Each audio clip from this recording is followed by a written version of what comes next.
दोस्तों नमस्कार। बात ईरान की जंग की ताज़ा अपडेट की। जैसी कि आशंका व्यक्त की जा रही थी कि ट्रंप की हसरत ईरान पर कब्जा करने और खेमनेई को जिंदा पकड़ने की ख्वाहिश भले ही पूरी नहीं हो पाई हो, लेकिन उसकी सबसे कमज़ोर और दुखती हुई नस जो हरमुज़ की खाड़ी से फारस की खाड़ी की तरफ जाने वाले ईरान के इलाके का एक द्वीप है, खार्ग द्वीप। इस द्वीप पर अमेरिका के कब्जे की हसरत। ट्रंप ने ये दावा भी कर दिया कि उन्होंने खार्ग द्वीप पर शुक्रवार की रात को हमला करके उनके सैन्य ठिकानों को पूरा ध्वस्त कर दिया है।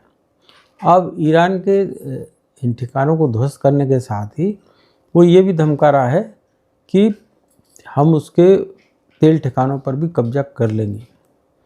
क्या ये इतना आसान है? दोस्तों, मैं हूं राजेश सिरोठिया, दोपहर मेट्रो डिजिटल यूट्यूब चैनल के लिए। आज हम आपके सामने इस खार्ग द्वीप की कहानी विस्तार से बयां करते हैं। ये खार्ग द्वीप जो है वो इराक से सटा हुआ ईरान का वो इलाका है जो कि फारस की खाड़ी की तरफ खुलता है और हरमुज़ की खाड़ी से बाहर है। यहाँ पर जो है खार्ग द्वीप जो ईरान के लिए बहुत महत्वपूर्ण है, उसके लिए जीवन रेखा जैसी है। लेकिन सवाल ये उठ रहा है कि जैसा कि ट्रंप दावा कर रहे हैं कि उन्होंने खार्ग में मौजूद ईरान के सैन्य ठिकानों को पूरी तरह से ध्वस्त कर दिया है, और अगर ईरान नहीं माना तो फिर हम आगे उसके तेल भंडारों पर भी कब्जा कर सकते हैं। मित्रों, आपको बताऊं कि खार्ग द्वीप जो है, यहाँ से 80% तेल ईरान से जो कुल निर्यात होता है इसी टर्मिनल से, इस द्वीप पर बने टर्मिनल से जाता है। यहाँ पर उसके जो लाखों बैरल प्रतिदिन तेल जाता है, उसमें वहाँ तेल के विशाल टर्मिनल हैं, विशाल स्टोरेज टैंक हैं, निर्यात पाइपलाइन भी है। और अगर ये द्वीप अगर निष्क्रिय हो जाता है तो ईरान की अर्थव्यवस्था बुरी तरह ध्वस्त हो जाएगी। और जैसा कि ट्रंप ने अपनी बात को आगे बढ़ाते हुए ये कहा कि अब उन्होंने खार्ग द्वीप पर पूरी तरह से सैन्य नियंत्रण हासिल कर लिया, अपनी सेना तैनात कर दी है। ये बीती रात की उनकी दावा है। यानी कि अब वो ये कह रहे हैं कि अभी हमने उनके तेल भंडारों को तो टच नहीं किया है, लेकिन उस पर उन्होंने कब्जा कर लिया है।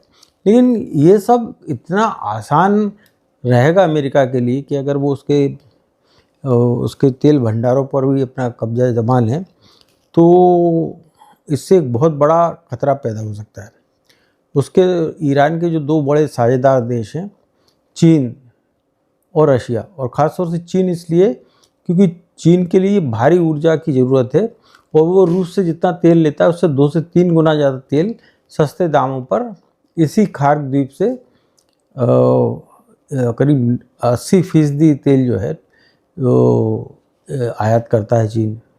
तो अब अमेरिकी सैन्य अगर वहाँ तैनात हो जाते हैं तो सीधा कब्जा भले ही ना हो, लेकिन वो सैन्य अपने सेना के जरिए जो है उसको नियंत्रित कर सकता है। लेकिन ये जोखिम भरा काम है, क्योंकि इससे जो है ये जो संघर्ष है सीधे युद्ध में भी बदल सकता है, और तब फिर ईरान और रूस भी जो है इस मामले में चुप नहीं बैठ सकते हैं।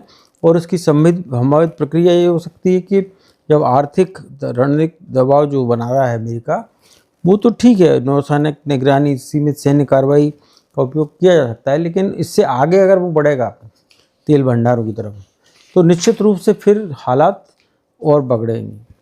अभी ईरान ने, जैसा कि आपको पता है कि उसने हरमुज़ की खाड़ी से जो कि 33 से लेकर 50 किलोमीटर तक चौड़ी है, वो जो गलियारा है जिस पर कि उसके 30 किलोमीटर, उस खाड़ी के 30 किलोमीटर क्षेत्र पर ईरान का समुद्री, कह सकते हैं कि उसकी सेना समंदर में उसकी सरहद है 30 किलोमीटर तक।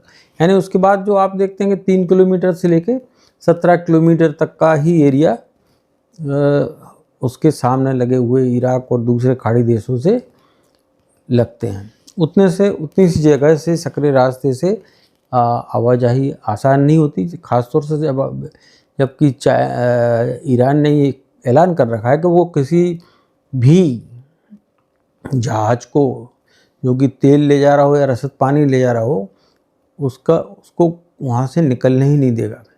1 लीटर तेल भी कोई नहीं निकाल सकता। उसने भारत के कूटनीतिक प्रयासों के बाद 2 जहाज़, जो कि 14 जहाज़ LPG गैस के, उनमें से 2 जहाज़ को निकाल दिया है। आगे भी और निकाल सकते हैं, क्योंकि कुल 28 जहाज़ फंसे हुए थे भारत के, जिनमें कि 14 में तेल टैंकर थे, क्रूड ऑयल था जिससे डीजल पेट्रोल वगैरह बनते हैं, और LPG गैस के 14 होते हैं। और क्रूड ऑयल से भी LPG और बहुत सारे खाद, उर्वरक, फर्टिलाइज़र और बहुत सारी चीज़ें जो है बाय प्रोडक्ट के रूप में बनते हैं। तो उनको तो भारत के लिए तो राहत थोड़ी दे दी है, लेकिन अगर खार्क द्वीप पर अमेरिका सैन्य निगरानी और नियंत्रण बढ़ा देता है तो चाइना के लिए बहुत मुश्किल हो जाती है। या यूँ कहें सीधे शब्दों में कि अमेरिका का, अगर ट्रंप का ये दावा है अमेरिकन राष्ट्रपति का कि उन्होंने उस पर उसके सैन्य ठिकाने ध्वस्त करके अपने सैन्य बिठा दिए, और आज बीती रात उन्होंने ये भी कहा कि वो 2000 मेरीन्स शिप जो है वहाँ पर तैनात कर रहे हैं, साथ में बेड़े को, अपने जो समंदर में जो 7वां बेड़ा है उसको भेजने की बात भी दावा वो कर रहे हैं। तो अब वो कितना कर पाते हैं नहीं कर पाते हैं तो आने वाला वक्त बताएगा। लेकिन अगर खार्क द्वीप से तेल की निर्यात अगर रुकता है तो इससे न सिर्फ चीन को नुकसान होगा, बल्कि यूरोपीय देश भी इससे अछूते नहीं रहेंगे। और इससे जो है हो सकता है कि इस क्षेत्र में अमेरिकी ठिकानों पर मिसाइल हमले हों पलटवार के रूप में, और सहयोगी समूहों के जरिए क्षेत्रीय संघर्ष को बढ़ावा भी मिल सकता है। ईरानी विदेश मंत्री ने भारत को 2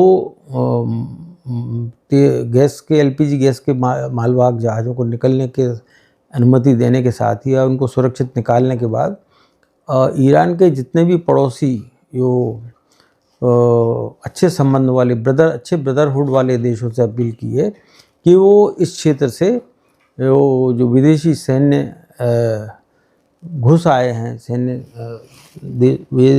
दुश्मन देशों की जो सेनाएं घुस आई हैं या उनके जहाज़ घुस आए हैं, उनको बाहर निकालने में वो उनकी मदद करे। यानी कि जाहिर सी बात है कि अगर आगे भारत उनको मदद नहीं करता तो वो भी शायद और आगे आपके जहाज़ों को ना निकलने दे। तो इससे न सिर्फ भारत बल्कि पाकिस्तान, अफ़गानिस्तान, बांग्लादेश और सारे जो चीन, इन सारे देशों के लिए बड़ी मुश्किल खड़ी होने वाली है। और महंगाई बढ़ेगी, तेल के दाम जो है 120 से 150 लीटर पर पहुंच सकते हैं। भारत ने तो दूसरे स्रोतों से जो तेल आ रहा है, उसने जो पहले 27 देशों से लेता था उसको 40 देशों तक बढ़ा दिया है।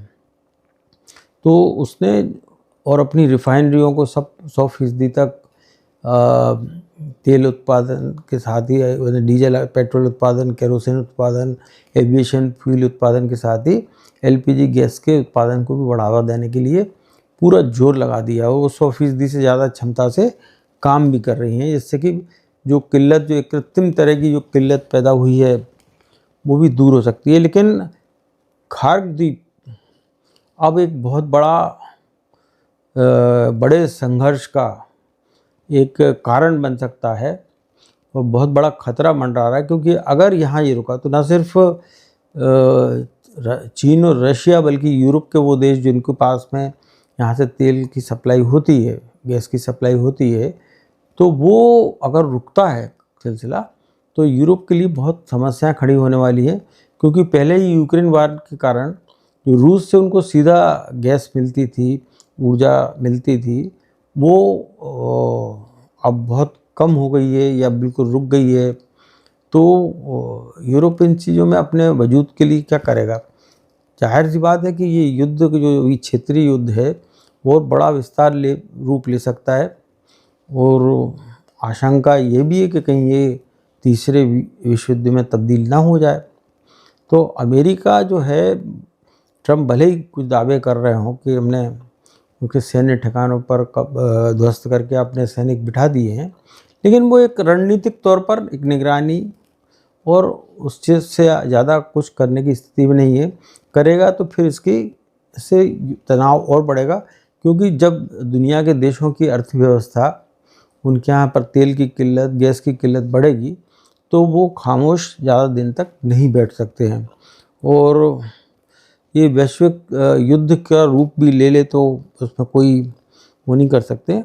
तो खार्क-द्वीप जो है वो एक तरह से कहें तो ईरान की अर्थव्यवस्था की जीवन रेखा मानी जाती है, और ख़ास तौर से चीन के लिए इसलिए क्योंकि उसको जो अपने बड़े बड़े कारखाने, कल कारखाने और सारी चीज़ें, ऊर्जा की आपूर्ति है, वो बहुत बड़ा योगदान उसका ईरान का रहा है। क्योंकि चीन ने जितना निवेश ईरान में किया है, उसके बदले में उसे रूस की तरह ईरान से भी ज़्यादा सस्ते में तेल मिल रहा है। तो मित्रों, हमें आने वाले दिनों में ट्रंप के दावों और उसकी ज़मीनी हकीकत का अंदाज़ा लगाने के लिए सतर्क रहना पड़ेगा, चौकस रहना पड़ेगा, और हम आपको अपडेट भी करेंगे। और फ़िलहाल तो ईरान ने जो खार्क पर जो अमेरिका ने दावा किया है सैन्य ठिकानों पर हमले का, उसके जवाबी कार्रवाई के रूप में उसने ईरान ने बगदाद में अमेरिकी दूतावास पर हमला किया, बल्कि उसके सैन्य बेस पर खड़े जो ईंधन की आपूर्ति करने वाले 5 विमानों को, अमेरिकी विमानों को भी नष्ट कर दिया है। और आज उसने, जैसे अमेरिका और इजराइल ने अगर सेंट्रल ईरान पर हमले किए हैं बीती रात, तो उसके ईरान ने भी इजराइल को निशाना बनाकर कई हमले किए हैं। और उसने जो है यूएई में भी जो है उसके उत्तर नॉर्दर्न इलाके में अमेरिकी दूतावास को हमला करने की कोशिश की है, जिसकी कतर से लेकर और सारे और खाड़ी के देश निंदा कर रहे हैं। तो स्थिति दिनों दिन विकट होती जा रही है। पीछे हटने को ना ट्रंप तैयार हैं, और ईरान तो अपना उसने सशर्त 3 जो शर्तें रख दी हैं, इसको मानना या मान पाना, उसको उसने कहा कि उसकी सारे युद्ध में क्षति हुई है उसकी भरपाई करे। लेकिन अमेरिका को जो क्षति हो रही है उसकी भरपाई कौन करेगा? और अगर खार्क में अगर वाकई में अमेरिका ने अपनी सैनिक उतार दिए हैं, तो उसका खर्चा भी जो बढ़ेगा, जो भी हो रहा था उससे और भी ज़्यादा बढ़ जाएगा। अभी भी 1-1.25 लाख करोड़ रुपए का खर्चा अमेरिका का हो चुका है, 30-40 हज़ार करोड़ का इजराइल का हो चुका है नुकसान, और जो क्षति हुई है उसकी इमारतों को, वो भी उसके लाखों करोड़, हज़ारों करोड़ में उसका ऐसा आकलन किया जा रहा है। और अमेरिकी सैन्य बेस जो ठिकाने नष्ट हुए हैं, उन पर भी जो है काफ़ी जो निवेश अमेरिका ने कर रखा था वो बेकार चला गया है। तो मित्रों, हमें आगे आने वाले समय में जो दिनों दिन हालात बहुत नाजुक होते जा रहे हैं, उस पर हमारी निगाह रहेगी, और हम अपने दर्शकों को इससे बराबर आपको अपडेट करते रहेंगे अपनी वार एनालिसिस के ज़रिए। और इस वीडियो को आपको कैसा लगा है? अगर अच्छा लगता है इसे लाइक करें, शेयर करें, सब्सक्राइब करें, और हमसे अपना संवाद बनाए रखें। और आपकी प्रतिक्रियाओं का भी हमें इंतज़ार रहेगा। और इसी शब्दों के साथ में मैं अपनी वाणी को यहीं विराम देता हूं, और कल फिर मिलेंगे एक नए विषय के साथ में, और बात होगी वही खाड़ी के देशों के युद्ध में झोंक दिया है जिन्होंने, या झोंक दिए गए हैं ईरान और अमेरिका इजराइल की जंग की फेर में। तो उसका क्या विस्तार होता है, या उसका कोई चीज़ें निकलती हैं, या भारत जैसे मुल्क जो है तो वहाँ पर शांति बहाली के लिए ईरान, इजराइल, अमेरिका सभी से कूटनीतिक रास्ते से हल करने की बात कर रहे हैं, संवाद के जरिए रास्ता खोजने का सुझाव दे रहे हैं, युद्ध को रोकने की बात भी कर रहे हैं। अब किस पर कितना क्या असर हो पाता है, ये तो आने वाला वक्त ही बताएगा। तो मित्रों, अब तक के लिए सिर्फ इतना ही। आगे के लिए कीजिए इंतजार। नमस्कार।